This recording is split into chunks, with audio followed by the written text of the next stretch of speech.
Olá, meu nome é Cristiane e eu estou aqui para mais um estudo bíblico. Essa semana nós vamos estudar Mateus, capítulo 13, do verso 53 a 58. Primeiramente, eu quero ler com você e depois nós vamos, então, aos nossos entendimentos. A palavra do Senhor no livro de Mateus, capítulo 13, verso 53, diz assim: Jesus rejeitado em Nazaré. E aconteceu que, concluindo Jesus essas parábolas, retirou-se dali. E chegando à sua terra, ensinava-os na sinagoga. De tal maneira que eles estavam atônitos e diziam: de onde vem a esta sabedoria e estas maravilhas? Não é este o filho do carpinteiro?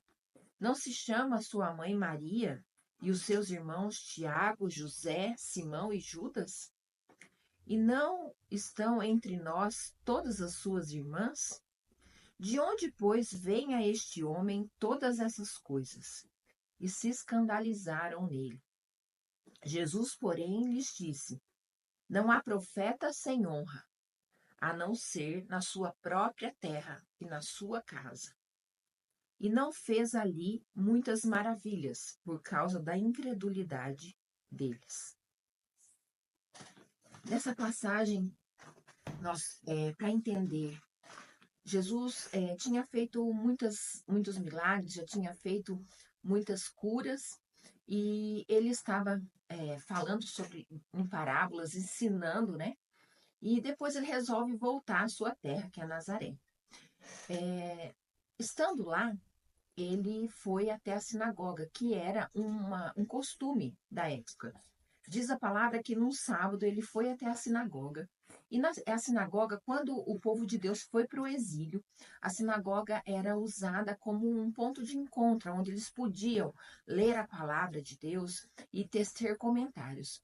Então, o costume era que todos se reuniam e uma pessoa dali, um membro, né, da sinagoga ou um visitante que era digno era convidado a fazer a leitura dos rolos, porque a palavra de Deus era ainda escrita em rolos de pele de carneiro, né, com dobradas.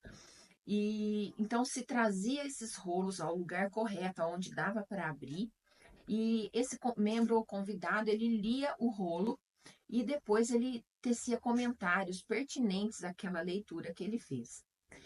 No livro de Lucas, que fala da mesma passagem que nós lemos, diz que naquele dia para Jesus foi trazido o livro de Isaías, Isaías 61. Jesus procurou no livro de Isaías o capítulo 61, aonde ele declara quais são as unções que ele recebeu como profeta de Deus. E Isaías coloca isso já para colocar, para ministrar, para mostrar como seria o Messias. Então, aquelas citações, elas declaram as unções que o Messias teria. Eu quero até ler para você também qual é essa palavra que está em Lucas, capítulo 4, que faz menção a esse mesmo capítulo, se você quiser ler comigo, diz assim na palavra de Deus, em Lucas, capítulo 4, verso 15, diz assim, que Jesus escolheu o livro de Isaías, quando ele foi ler na sinagoga, e assim ele leu: o Espírito do Senhor é sobre mim, pois que me ungiu para evangelizar os pobres. Enviou-me a curar os quebrantados de coração e a pregoar a liberdade aos cativos, restaurar a vista aos cegos e a pôr em liberdade os oprimidos, e anunciar o ano aceitável do Senhor. Jesus então leu essa passagem e diz que ele se assentou. E todas as pessoas da sinagoga ficaram assim, olhando para ele, para ver qual seria a palavra que ele traria naquele dia. Quais seriam as citações, né? E Jesus disse assim: eis que a promessa se cumpre, Jesus está dizendo para eles assim: eu sou o Messias, eu tenho feito, eu fui ungido para fazer tudo isso que Isaías falou e eu tenho feito. Eu tenho dado vista aos cegos, eu tenho curado os quebrantados de coração, eu tenho feito, eu tenho anunciado a palavra do Senhor. E diz que naquele momento houve na palavra que a palavra que é colocada eles ficaram maravilhados. Na verdade, eles ficaram assim admirados. Como que poderia uma pessoa que eles conheciam estar fazendo? Como poderia uma pessoa que eles conheciam desde pequenos, conheciam a família, conheciam a mãe, o pai, os irmãos, se intitular o Messias? E aí é onde eles começaram a questionar, mas quem que é esse? Quem é esse? Ele não é filho de Maria? Ele não é irmão de Judas, de Tiago? As irmãs deles não... Como assim, questionando a dignidade de Jesus. Questionando quem era ele para fazer milagres. Quem era ele para curar enfermos. E, na verdade, diz a palavra que eles questionaram não os milagres. Não tinha como questionar. Não tinha como questionar tudo que Jesus estava fazendo. Mas eles questionavam se ele era digno. De onde estavam vindo os milagres? E aí Jesus diz assim: ah, então vocês não estão acreditando, né, em mim? Vocês querem que eu faça os milagres, mas não tem como fazer milagres, porque eles não criam. Jesus não teve como fazer milagres na sua própria terra, porque as pessoas não creram nele. A incredulidade impediu que Jesus operasse milagres. Diz a palavra que Jesus fez apenas algumas curas. E aí vamos entender a diferença. A cura é algo mais simples, é algo tipo você está com uma dor de cabeça e Jesus ora e você é curado. Outra milagre é quando algo sobrenatural acontece. Quando uma pessoa com a mão mirrada, que durante muitos anos teve aquela mão atrofiada, e Jesus diga, estenda as suas mãos, e quando ela estende as mãos delas estão curadas, as mãos delas estão normais. Quando Jesus pega um cego de nascença e ora por ele, e esse cego volta a enxergar. Então, isso são milagres. Ali na terra dele, ele não conseguiu fazer milagres, porque as pessoas não creram nele. Não creram que o poder não era dele, que o poder era de Deus, que era Deus agindo através dele. Então, diz a palavra aqui que eles muito se iraram e que Jesus acabou se retirando. Na verdade, eles pegaram Jesus, levaram para fora e, na verdade, eles iam jogar Jesus de um monte, de um lugar alto. Mas Jesus, pelo poder de Deus, passou entre eles e acabou saindo. E diz a palavra que Jesus não retornou mais a Nazaré. Então, essa passagem, ela nos chama a atenção em alguns pontos. O quanto nós temos perdido a, deixar que Jesus faça milagres na nossa vida, deixar que Jesus faça curas na nossa vida pela nossa incredulidade, em achar que, às vezes, uma simples oração de uma pessoa simples, de alguém que nós conhecemos, que aquela oração vai realizar o milagre, vai realizar a cura. Aprendemos que a nossa incredulidade pode impedir Jesus de fazer milagres. Então, essa lição vem ao nosso coração para que nós tenhamos mais entendimento do que é o poder de Deus. O poder de Deus, ele age a partir do momento que nós crermos nele.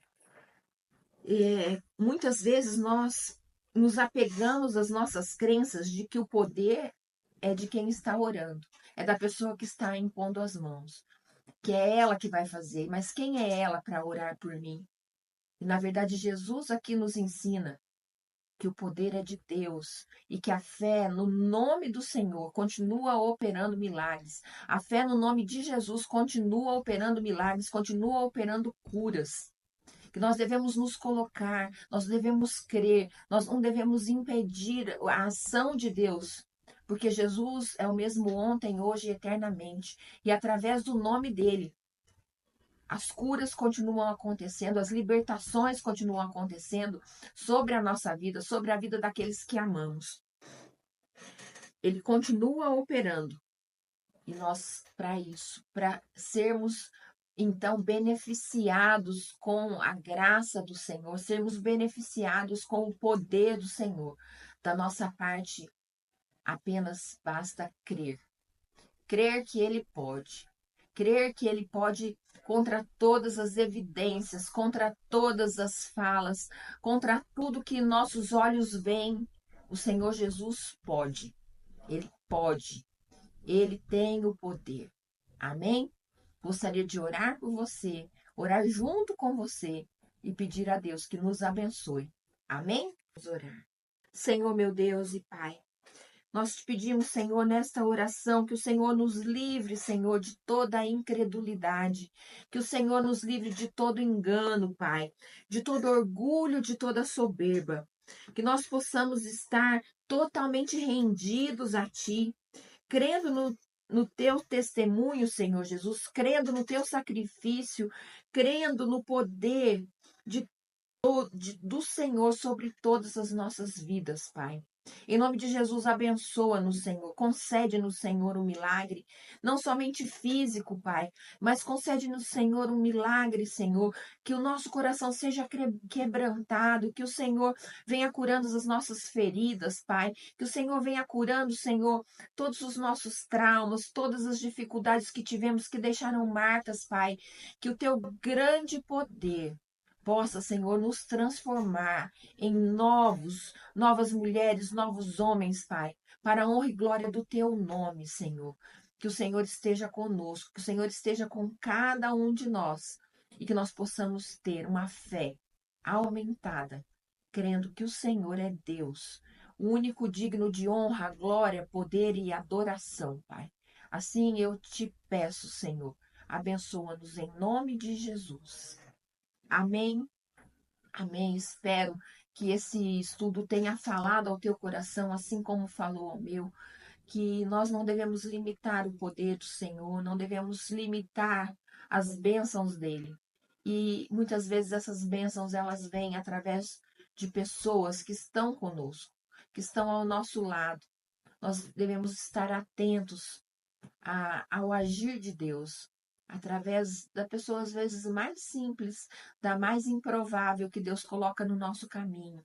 Os nossos ouvidos estejam prontos a ouvir a instrução e a voz do Senhor, ela vindo ao nosso encontro. Amém?